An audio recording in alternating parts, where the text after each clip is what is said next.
Hola, hola, ¿cómo estás? Bienvenido a esta nueva edición del Flash Informativo, ahora por las pantallas de A24 Paraguay. Estamos hoy con uno de los protagonistas de lo que es el tema de la semana. Estamos con Jorge Querey, el senador del Frente Guazú, que es el relator de la comisión que investiga a Darío Messer, que hoy, por cierto, senador, fue su último día. ¿Cómo le va? Muy bien, buen día, Belén. Gracias por la invitación. Queremos empezar con este tema que, como les decíamos ya a la audiencia, es el tema de la semana. ¿Qué conclusiones arrojó el informe que entregaron ya ayer sobre Darío Messer? Bueno, las conclusiones en realidad es un documento muy extenso, ¿verdad? Resumimos en unas líneas conclusivas un poco y quiero explicar un poco brevemente antes de responderte la pregunta, ¿verdad? El trabajo que nosotros hicimos en la comisión fue básicamente recabar toda la información y la documentación posible. Convocamos a personas claves de las instituciones públicas y privadas que pudieran aportarnos información. Luego hicimos una lectura profunda de todos los documentos del Brasil, del tema del documento del Ministerio Público Federal del Brasil y el de la Fuerza de Tarea Conjunta Lava Jato, donde vimos todos los antecedentes y el contexto de lo que es Darío Messer y de qué está acusado allá y por qué tiene un pedido de captura internacional. A partir de esto nosotros construimos un relato. Ese relato pusimos a consideración de unos abogados que nos asesoran en algunos aspectos ahí en la asesoría. Creyeron de que varias de las conductas de los gerentes públicos y privados pudieran tener una configuración penal. Hacemos un desarrollo genérico de la configuración penal que pudiera establecerse y finalmente ponemos una lista de personas y de empresas que creemos que el Ministerio Público, la Fiscalía debería investigar un poco más y establecer los grados de responsabilidad, sea administrativa o sea penal, ¿verdad? Con respecto a lo que aconteció con Darío Messer.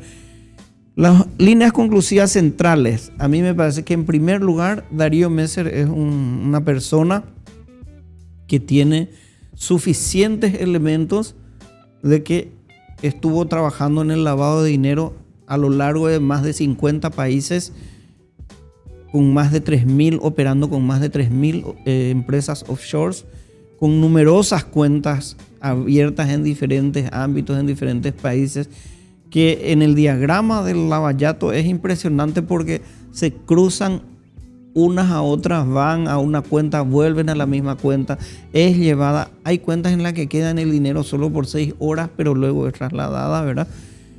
Posteriormente, ahí es donde entramos nosotros, ¿verdad?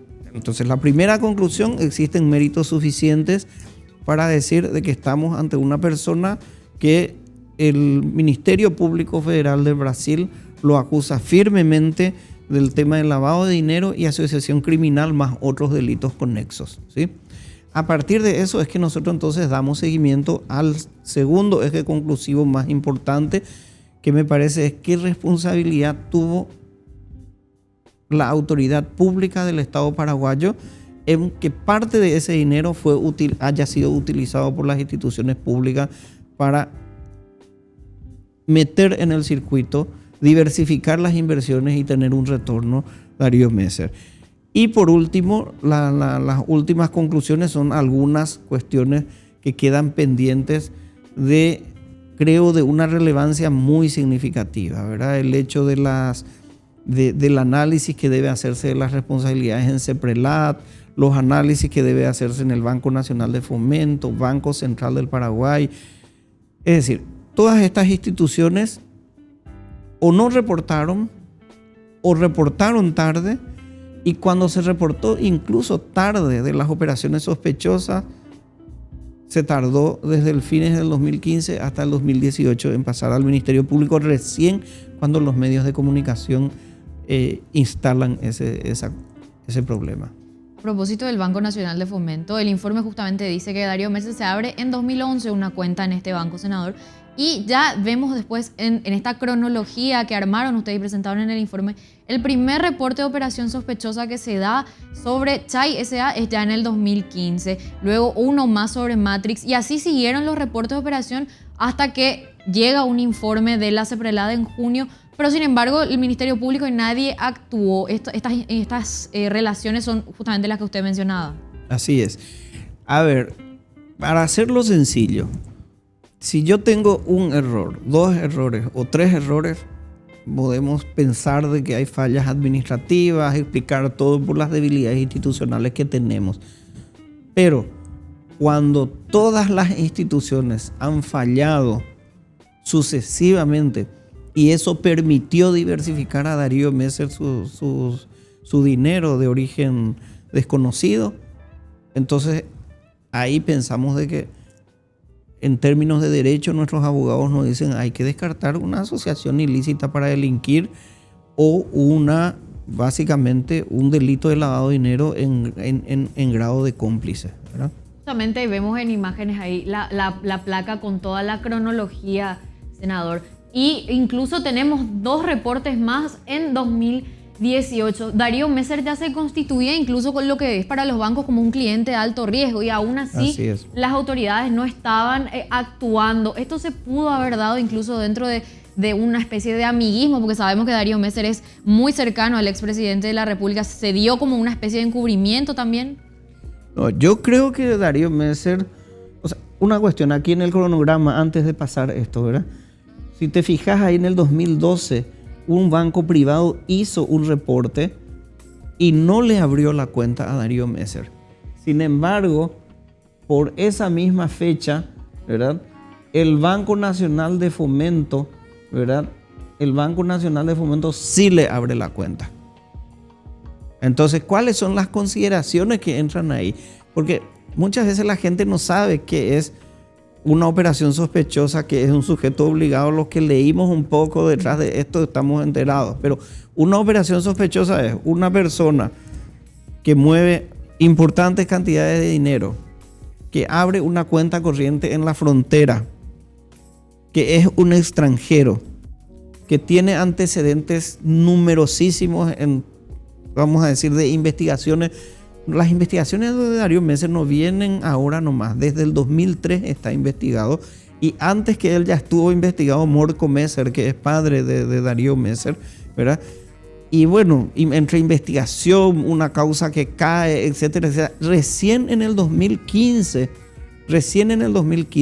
con la delación premiada que existe a su secretaria y a una persona que estuvo involucrada con él, el señor Lucio Funaro, es donde comienzan a salir las informaciones más críticas, ¿verdad? Y donde se descubre la operación de cómo se realizaba, ¿verdad? Entonces, está claro que es una operación sospechosa. Un sujeto obligado, según la ley, es toda institución pública o bancaria, etcétera, del mundo financiero o escribanos que deben reportar cualquier operación de las características que ya te cité con anterioridad. A eso se los denomina sujetos obligados. Estos sujetos obligados no cumplieron con su deber según la ley, ¿sí? Es decir, por darte una casa de bolsa Puente que recibió el dinero girado desde el Banco Nacional de Fomento para las inversiones en valores, ¿verdad? Que se traslada, no reporta. Su primer reporte lo hace en el 2018 solamente por operación de prensa. Sin embargo, a nivel internacional existen unos registros WorldCheck, que es un Inforcom internacional del mundo financiero. Existe toda la información de la COAF, que es como la CEPRELAT de Brasil, que en el 2016 ya notificó a la CEPRELAT paraguaya. Todo eso no fue tenido en cuenta. Entonces ahí es donde comenzamos a tener una serie de incumplimientos. Aparte de eso, y eso lo descubrimos estudiando los documentos de Lavallato, ¿verdad? Se creó un sistema, una plataforma web, como si fuera una cámara de compensación. La gente que está en finanzas, en los temas bancarios, el Banco Central ejerce un rol tiene una cámara de compensación, le llaman, ¿sí? Estabiliza los movimientos del dinero, estabiliza los movimientos financieros, de repente corridas que pueda haber, es decir, tranquiliza el mercado de las finanzas. Eso es lo que sería una cámara compensadora en términos muy sencillos. Yo soy médico, no soy abogado ni soy financista, ¿verdad? pero lo comprendo en términos sencillos justamente. Un sistema semejante lo tenía Darío Messer. Es decir, él en ese sistema que se denomina ST y los depósitos bancarios a través de un sistema que se denominaba Bank Drop, ¿sí? Ellos, por decirte, de su cuenta Cagarras, que era la cuenta de Darío Messer, o del EBG Bank de Islas Vírgenes, se giraba aquí a Paraguay dinero, ¿verdad? Y eso se depositaba allá y se compensaba aquí.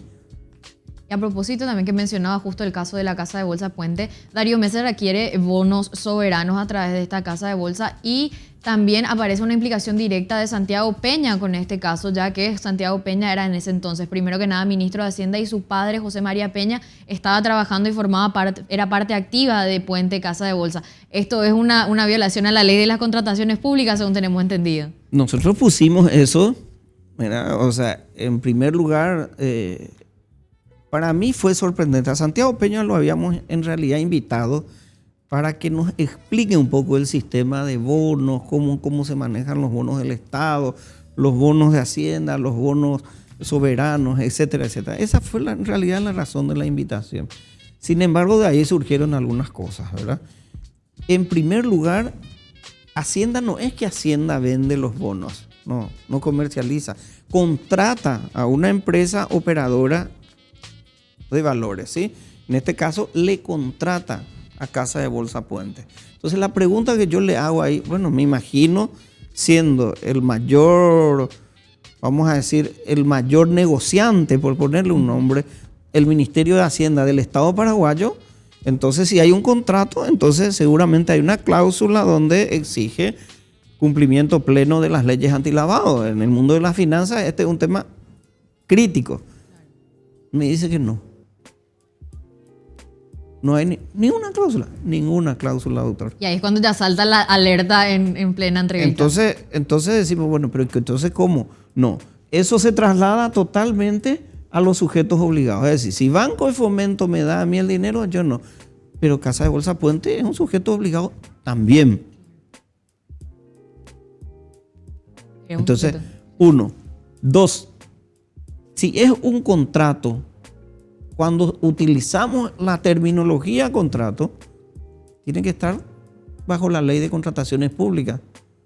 ¿Cómo se establece entonces un contrato? Porque este contrato en particular se sale de la obligación de que esté siempre sujeta a las contrataciones públicas y a su régimen jurídico. En tercer lugar, ahí mismo se habla de las relaciones de parentesco que deben existir. Y ahí el ministro Peña dice, no, era mi padre que habla muy bien, yo no quiero entrar en cuestión de su padre, ¿verdad? No pongo en cuestión, es más, el Ministerio Público dirá si hay algún delito o no, o alguna transgresión o no. Estoy explicando que es inconsistente, ¿verdad? Entonces cuando él dice, no, era una persona que solamente asesoraba a Casa de Bolsa Puente. Sin embargo, el presidente, el señor Fiorito, cuando va a la audiencia pública, no, fue un año director y después, cuando tuvimos nosotros los extranjeros, tuvimos aquí la residencia en Paraguay, entonces ahí pasa a ser asesor de es decir, fue director de Casa de Bolsa Puente. Una empresa privada que firma un contrato con el Estado paraguayo a través del Ministerio de Hacienda, con primer grado de consanguinidad. Entonces deberá explicar la respuesta que él me dio. Me dijo, no hay conflicto de intereses. Pongo en dudas eso y dejaré a cargo del Ministerio Público. Y lo segundo es, cuando menos, indudablemente una cuestión ética. Y finalmente, quiero decir en ese sentido, y es muy llamativo, ahora en la bancada del Frente Guasú estamos estudiando el paquete de leyes antilavado que el gobierno nacional llevó 12 proyectos de leyes y de reforma de algunas de las leyes.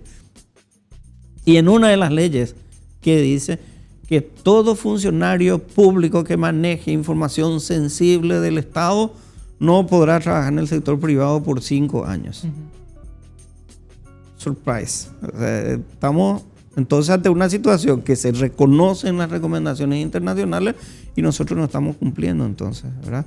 Entonces, ¿es información sensible? Claro que es información sensible. Estamos hablando de los bonos soberanos del Estado paraguayo, de quiénes son los clientes interesados, de cuánto va a ser cotizado finalmente, de cuál es el margen que le interesa a los compradores eventuales de esos bonos, etc. Estamos hablando de eso. Pero bueno, supongo que yo soy médico especialista en cuidados intensivos y hay cosas que puedo no comprender. Pero lo que sí estoy seguro es que el Ministerio Público debe estudiar finamente esta situación. Una cuestión que a mí me parecía muy llamativa en el momento en el que se publica a través de los medios de comunicación que la Casa de Bolsa Puente era la que se utilizó para distribuir estos bonos soberanos. La primera pregunta que me hice yo fue ¿por qué no se utilizó la Bolsa de Valores y Productos de Asunción, que es la bolsa pública, la bolsa que pertenece ya directamente al Estado? Y ahí ahora es que usted me está aclarando ya básicamente un poco cuál era la relación, y el informe también deja un poco en claro esto. También, senador, hablando de conflictos de intereses, la ex titular de la Cenavico habría incurrido realmente en un conflicto de intereses por la situación en la que se encuentra su marido, que es asistente del senador Godoy. Sí, cuando menos creo que yo se lo dije a ella, ¿verdad? En la audiencia. El senador Godoy, y es más, consta en los archivos del Lavallato, ¿verdad? El intercambio de correos con respecto a una asesoría, vamos a llamarle, de mi colega el senador Godoy a Darío Messer con respecto al tema de su nacionalización, etcétera, etcétera. La evidencia ahí es que había una relación directa, ¿sí? O sea, no más que eso. Eso todavía no es un delito, ¿sí? El problema es que cuando la ministra administra los bienes de Darío Messer, su esposo es secretario del senador. Entonces, está en relación de dependencia una persona que es directamente relacionada con él. Aún así, a ver, de todas maneras, creo que es muy complicado, pero creo que hay otro problema más complicado, ¿verdad? Es el hecho de que cuando preguntamos nosotros a cuándo ascienden los activos de Darío Messer, que administraba la Cenavico, no había posibilidad de expresar claramente cuál era el activo. Entonces la pregunta es la siguiente.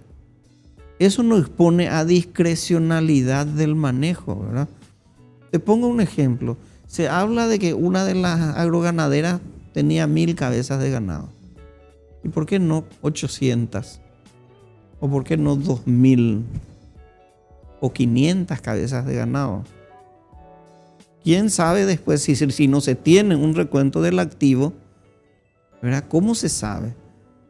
Entonces, cuando menos se está muy expuesto a una persona que, en este caso yo ya no estoy defendiendo, estamos hablando de cómo se maneja, ¿verdad?, estos recursos, y finalmente ahí hay una discusión que bueno, vamos a tener que hacerlo seguramente en el legislativo sobre eso, que el tema de la legislación de la Cenavico es muy controversial hasta el momento, porque incluso hay artículos que están discutidos por gente muy experta en el tema constitucional, de que algunos artículos podrían ser inconstitucionales, ¿verdad? Eso quiero ser bien claro, no. Entonces aquí nosotros vamos a tener que evaluar muy bien seguramente con el Ministerio Público si hubo algún delito o no, la institución si hubo alguna falta grave o no, y nosotros si hay déficit institucional o normativo que requiera de nuestra intervención y de crear nuevas leyes, etcétera, para que eso sea más transparente y que sea claro. Ahora lo que seguro también la audiencia se está preguntando, ¿qué pasó en el informe respecto a Horacio Cartes? Bueno, el tema de Horacio Cartes, en primer lugar, le ponemos una resalva, ¿verdad?, que es muy clara, ¿verdad? Nosotros no tuvimos la oportunidad de tener el descargo del señor expresidente de la República, ¿sí? Entonces, lo que nosotros planteamos básicamente es listar lo que encontramos en los documentos o lo que expresaron algunas personas en las audiencias públicas. ¿Cuáles son las cuestiones? Uno, en las declaraciones de Lucio Funaro en el Brasil, dice claramente, entrecomillado, etcétera, etcétera, y firmado posteriormente, dice, bueno, Darío era socio con Horacio Cartes en Banco Amambay en Paraguay. E hicieron negocios a través de él mismo. Yo no sé decir, dice Lucio Funaro, yo no sé decir si eso lo hacían de forma ostensiva o en forma secreta. Esa referencia. La pregunta ahí sería trasladar al señor expresidente si en qué consiste esa relación a que hace referencia. Porque hay que tener en cuenta que la delación premiada en el Brasil no es una cuestión de que yo digo de que Belén es culpable de algo, que ella robó o que hizo tal o cual cosa. No es suficiente eso. Yo tengo que, para que sea una delación premiada, yo tengo que acercar documentos que avalen lo que estoy diciendo. De modo que a través de Cancillería o a través del Ministerio Público tendrá que probablemente trasladar y solicitar los avales de esas expresiones de Lucio Boloña Funaro con respecto a estas expresiones, ¿verdad? Lo otro es que la historia comercial de Darío Messer y Horacio Cartes aparentemente tiene mucho más años, ¿verdad? El señor Monti, ¿verdad? César Monti, que fue socio de Darío Messer en 1989, febrero del 89, cuando se forma Cambios Amambay, Sociedad de Responsabilidad Limitada, ¿verdad? Él dice claramente, el gerente era Horacio, dice, porque es muy amigo de él, fue una persona muy amigo del señor Monti. Dice, él era el gerente y cuando constituimos la sociedad, él trae la escritura pública donde había un aporte, creo que 800 millones de guaraníes, una cosa así, de como socio principal a Darío Messer. Entonces, la pregunta ahí sería la relación comercial.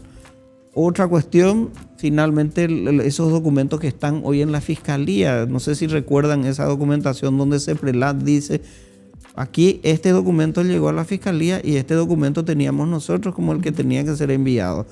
Y aparentemente, o sea, no coinciden los documentos. Hubo una alteración del documento. Entonces, una supuesta alteración de documentos o falsificación eventualmente si eso fuera verdad, ¿verdad? Está en manos de la Fiscalía. Ahora, ¿ahí qué se sacó? ¿Qué es lo que se sacó de ese documento? Uno, se sacaron las empresas de Darío Messer. Y dos, se sacó una recomendación de la Unidad de Inteligencia Financiera donde decía investigar como sujeto vinculado, ¿verdad?, los lazos comerciales con el presidente Horacio Cartes. Eso es lo que se sacó de ese documento. Entonces, las preguntas están para ser respondidas por el señor expresidente, ¿verdad? Nosotros podríamos hacer un juicio de valor, una opinión política, etcétera, pero categóricamente lo que él tiene que responder es a esos documentos, no a Jorge Guerey ni a la Comisión Bicameral de Investigación. Tiene que responder a esos documentos y eventualmente, si la explicación es suficiente, bueno, la Fiscalía seguramente tendrá en cuenta eso. Si no es suficiente, y bueno, se tendrá que calificar todo eso que ocurrió. Muchísimas gracias, senador. Le agradecemos su visita. Y nosotros, por supuesto, nos quedamos por acá. Nos vamos a reencontrar, ya sabes, en la próxima edición del Flash Informativo para darte la mejor y más información de lo que está ocurriendo en el país y el mundo.